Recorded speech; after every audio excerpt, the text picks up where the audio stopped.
Europe, जहां घूमने और विज़िट करने की हर कोई ख्वाहिश रखता है। 40 से ज़ायद ममालिक पर मुश्तमिल इस बर-ए-आज़म के तकरीबन तमाम ममालिक सारा साल सयाहों की आमाजगाह बने होते हैं। इन तमाम ममालिक में सयाहत या टूरिज़म से देखा जाए तो इनके कुल GDP का एक बड़ा हिस्सा इसी सयाहत या टूरिज़म से हासिल होता है। इन ममालिक में हर उम्र और हर तबका फ़िक्र के लोगों के लिए तफरीह और सियाहत का सामान मौजूद है। यहाँ तारीख़ से दिलचस्पी रखने वालों के लिए म्यूज़ियम्स, तारीख़ी इमारात जिनमें कासल्स, कैथेड्रल्स और पैलेसेस शामिल हैं, अदीबों और दानिशवरों के लिए बड़ी बड़ी तारीख़ी लाइब्रेरियाँ, आर्ट्स और क्राफ्ट से दिलचस्पी रखने वालों के लिए आर्ट गैलरीज़, जवानों के लिए क्लब्स और बच्चों के लिए डिज़नीलैंड्स और वंडरलैंड्स की तर्ज की तफरीह गाहें, गर्ज हर किस्म की तफरीह का मुकम्मल सामान इन ममालिक में टूरिस्ट को अट्रैक्ट करने के लिए दस्तयाब होता है। लेकिन यहाँ सबसे अहम और बुनियादी सहूलत जो है वो है इन ममालिक का पब्लिक ट्रांसपोर्ट सिस्टम। आप यकीन जानिए, अगर जैसा ट्रांसपोर्ट का निज़ाम इन ममालिक में है वो यहाँ ना हो तो शायद ही यहाँ पर 10 से 15% से ज़ायद सयाह आ सकें। आइए इनके ट्रांसपोर्ट के निज़ाम का एक जायज़ा लेते हैं। हवाई सफ़र को लीजिए। आपको तमाम यूरोप के ममालिक और उनके शहरों में जाने के लिए एक कसीर तादाद में एयरलाइंस मिलेंगी। इसमें अहम बात यह है कि महंगी से महंगी और बहुत सस्ती दोनों तरह की फ़्लाइट्स दस्तयाब होंगी। आप चाहें तो आपको यूरोप के किसी शहर में जाने के लिए $10 की फ़्लाइट भी मिल जाएगी और उसी वक्त एक दूसरी एयरलाइन आपको वही सफ़र की सहूलत उसी वक्त में $200 में मुहैया करती दिखाई देगी। बजट एयरलाइंस का फ़र्क ये होता है कि आपको दौरान सफ़र पानी, स्नैक्स या चाय, कॉफ़ी या कोल्ड ड्रिंक कॉम्प्लीमेंट्री नहीं पेश किए जाते, बल्कि आपको उनकी पेमेंट करना होती है। इसके साथ कुछ यूरोप के शहरों में, जहां एक शहर में एक से ज़ायद एयरपोर्ट हैं, वहां बजट एयरलाइंस को पुराने एयरपोर्ट पर उतारा और उड़ाया जाता है, जहां कुछ सहूलियात कम होती हैं लेकिन किराए का फ़र्क इतना ज़्यादा होता है कि इन चीज़ों को इतनी अहमियत नहीं दी जाती। तमाम एयरपोर्ट्स क्योंकि शहर से बाहर होते हैं, लेकिन आपको ट्रेन, बस और टैक्सी की सहूलत हर वक्त मैसर होती है और आप आसानी शहर में अपनी मंजिल पर पहुँच जाते हैं। शहरों में ट्रांसपोर्ट का ऐसा निज़ाम मिलता है कि जो लोग अपनी गाड़ियों में भी घूमने के लिए आते हैं वो अपनी गाड़ी पार्क करके पब्लिक ट्रांसपोर्ट को इस्तेमाल करना पसंद करते हैं। क्योंकि पब्लिक ट्रांसपोर्ट इस्तेमाल करने में एक तो आपका टाइम बचता है, क्योंकि कुछ शहर ऐसे होते हैं जहां ट्रैफिक की वजह से आप पब्लिक ट्रांसपोर्ट के ज़रिए अपनी मंजिल पर जल्दी पहुंच जाते हैं, जैसे लंदन, पेरिस या एम्स्टर्डम वगैरह। और दूसरे कार पार्किंग का भी कुछ मसला रहता है। यूरोप भर में तकरीबन हर शहर में अंडरग्राउंड ट्रेन्स या फिर ओवरग्राउंड ट्रेन्स, इसके साथ साथ सड़कों पर रवा दवा ट्रैम्स और बसेस मुसलसल चलती रहती हैं। कहीं जाने के लिए अगर आप एकतरफा टिकट लेंगे तो वो आपको थोड़ा सा महंगा पड़ता है। अगर आप किसी शहर में 1 या 2 रोज़ के लिए गए हैं तो आप डे पास या 2 डेज़ पास ख़रीदें, जो तमाम किस्म की ट्रांसपोर्ट के लिए वैलिड होता है और फिर पास के वक्त के ख़त्म होने तक आप इसमें जितना मर्ज़ी चाहें सफ़र कर सकते हैं। यूरोप के ममालिक में एक मुल्क से दूसरे मुल्क या फिर एक शहर से दूसरे शहर जाने के लिए हवाई जहाज़ के अलावा ट्रेन और बस की सहूलत भी दस्तयाब होती है और आप चाहें तो गाड़ी भी किराए पर ले सकते हैं। लेकिन यूरोप में ट्रेन जहाज़ के मुकाबले में महंगी होती है। अगर आप अपना प्रोग्राम काफ़ी पहले बना लेते हैं और उसी वक्त ट्रेन की बुकिंग करवाएं तो अक्सर काफ़ी कम कीमत के टिकट भी मिल जाते हैं। ट्रेन के सफ़र को अक्सर लोग इसलिए तरजीह देते हैं कि एक तो ट्रेन का सफ़र बहुत आरामदेह होता है, दूसरे आपको विंडो सीट पर बैठकर बाहर की खूबसूरती से लुत्फ़अंदोज़ होने का जो मौका मिलता है वो शायद जहाज़ में इतना ज़्यादा नहीं होता। और अक्सर ऐसा भी होता है कि आप ट्रेन के सफ़र में अपनी मंजिल पर जहाज़ की निस्बत जल्द पहुंच जाते हैं। उसकी वजह ये होती है कि एक तो एयरपोर्ट शहर से बाहर होते हैं जहां जाने के लिए आपको वक्त दरकार होता है, दूसरे एयरपोर्ट पर सिक्योरिटी चेकअप वगैरह की वजह से अक्सर आपको 1 घंटा कम से कम पहले आने के लिए कहा जाता है, जबकि ट्रेन स्टेशन यूरोप के अक्सर शहरों में शहर के तकरीबन दरमियान में वाक़ होते हैं। और अब तो हाई स्पीड ट्रेन में जब आप 200 और 250 किलोमीटर फ़ी घंटा की रफ्तार से चलें तो फिर ट्रेन के सफ़र का मज़ा और दोबाला हो जाता है। हर ट्रेन में खूबसूरत कैफेटेरिया भी मौजूद होता है, आप वहाँ बैठें या वहाँ से कुछ ख़रीद लें और अपनी सीट पर बैठकर खाने से लुत्फ़अंदोज़ हों। लेकिन अगर आप ड्राइविंग का शौक़ रखते हैं और गाड़ी के ज़रिए यूरोप को एक्सप्लोर करना चाहते हैं तो यहाँ यूरोप में मोटरवेज़ और रोड्स का एक जाल बिछा हुआ है। तमाम शहर और तमाम मुल्क एक दूसरे से सड़कों के रास्ते जुड़े हुए हैं। बाई रोड सफ़र करने के दरमियान में पहाड़ या समुंदर भी आते हैं। पहाड़ों के दरमियान टनल्स बनी हुई हैं जो कई कई किलोमीटर्स पर मुहित हैं, लेकिन इसके बावजूद आपको मोटरवे से टनल में दाखिल होते हुए कोई ख़ास तब्दीली महसूस नहीं हो रही होती, क्योंकि टनल्स के अंदर भी ट्रैफिक एक तरफा चल रही होती है और उतनी ही लेन्स टनल में भी होती हैं जितनी आप मोटरवे से टनल में दाखिल होते वक्त इस्तेमाल कर रहे होते हैं। और अगर बात हो समंदर के दरमियान में आने की, तो आप अगर गाड़ी या बस में सफ़र कर रहे हैं तो फेरी के ज़रिए आप अपनी गाड़ी या बस या ट्रक दूसरी तरफ ले जा सकते हैं। फेरी के ज़रिए यूरोप के एक मुल्क से दूसरे मुल्क या एक शहर से दूसरे शहर जाना मामूल की बात है।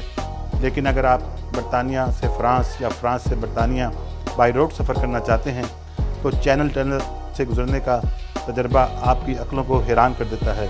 50 किलोमीटर से ज़्यादा की ये रेलवे टनल 250 फीट समंदर की तह में हकीकी मायनों में एक अजूबा है।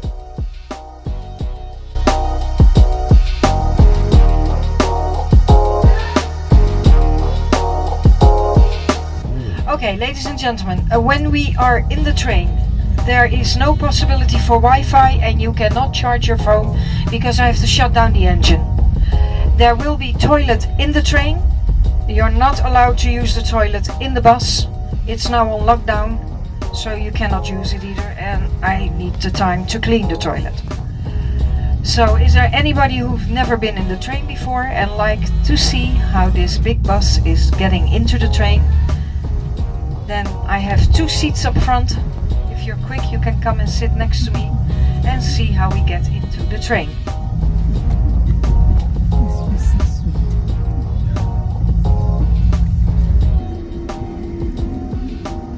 जैसे आप मैं इस डबल डेकर बस में सफ़र कर रहा हूँ। मैंने गुज़श्ता साल दिसंबर में कोविड-19 से पहले बरतानिया विज़िट किया था। अब आप देखें कि ये डबल डेकर बस 50 से ज़्यादा पैसेंजर्स के साथ लेफ़्ट साइड पर खड़ी ट्रेन में दाखिल हो जाएगी।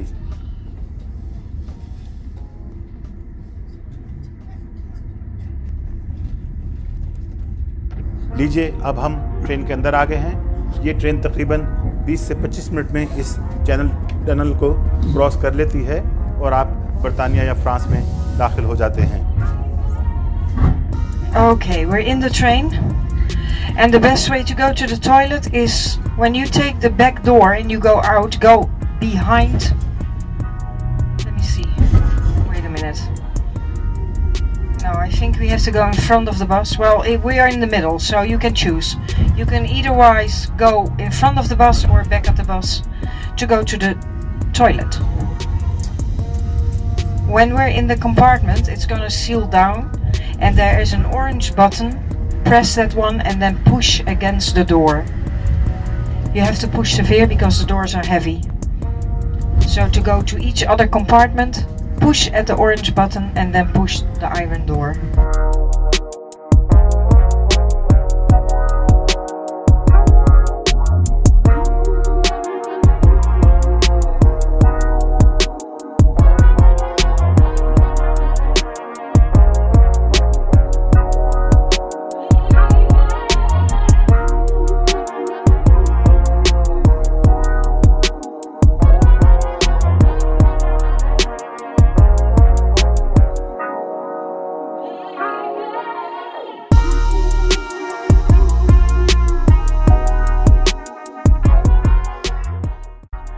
बस यूरोप में सफ़र करने का एक नहायत सस्ता ज़रिया है।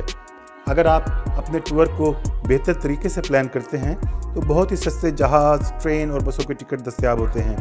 इसी तरह होटल्स में भी आपको हर किस्म के बजट के होटल मिल जाते हैं। होटल्स के साथ साथ यहाँ यूरोप में बड़े साफ़ सुथरे हॉस्टल्स में भी एकोमोडेशन मिल जाती है। हॉस्टल्स में ज़्यादातर बाथरूम्स और किचन चूँकि शेयरिंग होते हैं तो अक्सर लोग अपनी प्राइवेसी की वजह से चाहते हैं कि उनका बाथरूम प्राइवेट हो, तो वो थोड़ा सा उनका इस तरह के कमरों का जिनमें प्राइवेट बाथरूम्स हों उसका किराया हॉस्टल में थोड़ा सा ज़्यादा होता है। या फिर अगर आप चाहें तो आप फिर होटल में भी स्टे कर सकते हैं। और जैसा मैंने कहा कि होटल भी हर किस्म के बजट के मुताबिक मिल जाते हैं। 5 स्टार्स से लेकर 1 या 2 स्टार्स तक के होटल लातादाद नंबर्स में यूरोप में हर जगह मिल जाते हैं। इसके साथ अगर आप चाहें तो यहाँ पर लोग अपने घरों में भी कमरे किराए पर देते हैं। अक्सर फैमिलीज़ एक्स्ट्रा इनकम अर्न करने की गर्ज से एक या एक से ज़्यादा अपने घरों के कमरे टूरिस्ट वगैरह के लिए तैयार रखते हैं। अगर आपका क़याम किसी जगह ज़्यादा दिन रुकने का हो तो फिर इस किस्म की एकोमोडेशन काफ़ी मुनासिब किराए में मिल जाती है, जिसमें अक्सर औक़ात आप को नाश्ता भी उसमें इंक्लूड होता है आपके किराए में। तो ये एक बड़ा अच्छा एक ज़रिया भी होता है उस जगह के कल्चर को और वहाँ के लोगों को समझने के लिए।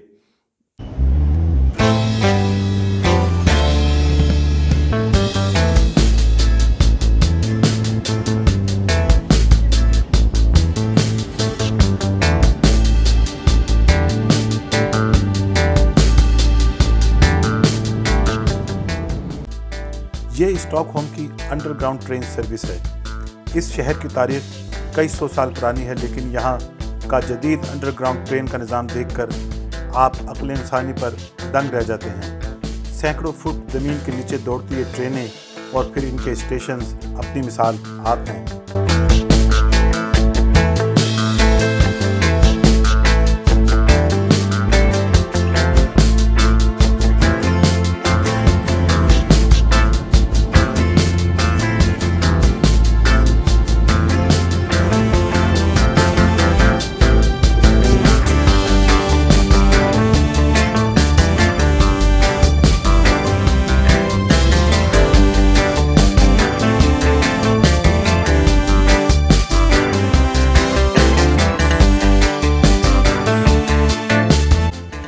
Last but not least, Europe में पैदल चलने वालों और साइकिल सवारों का भी बहुत ख्याल किया जाता है। साइकिलिंग के लिए मखसूस ट्रैक्स होते हैं।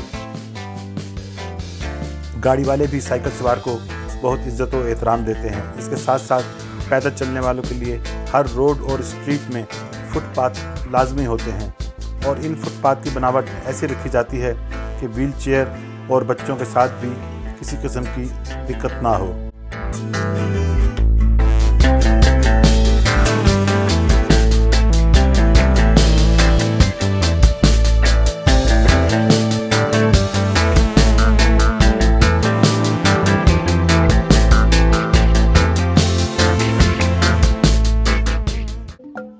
और एक अहम बात यह कि यूरोप में चैरिटी के लिए आपके पीछे कोई नहीं भागेगा, ना ही कोई आपके कपड़े खींचेगा, बल्कि यहाँ लोग आपको म्यूज़िक या किसी और स्किल से एंटरटेन करते हैं और ये आपकी सवाबदीद है कि अगर आप चाहें तो कुछ भी कैश की शक्ल में चैरिटी के तौर पर दे सकते हैं।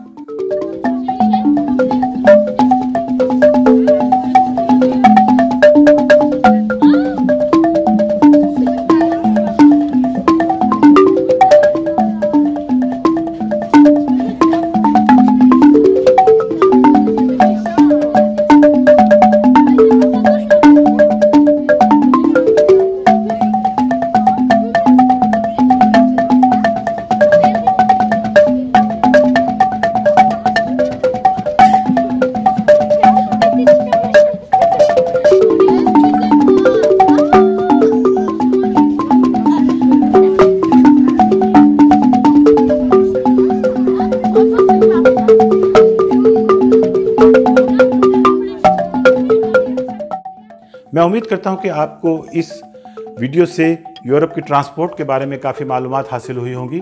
अगर आपको ये वीडियो पसंद आई हो तो इसको प्लीज़ लाइक कीजिए, हमारे चैनल को सब्सक्राइब कीजिए और इस वीडियो को अपने दोस्तों और अजीज़ों के साथ शेयर करना मत भूलिए। बहुत शुक्रिया।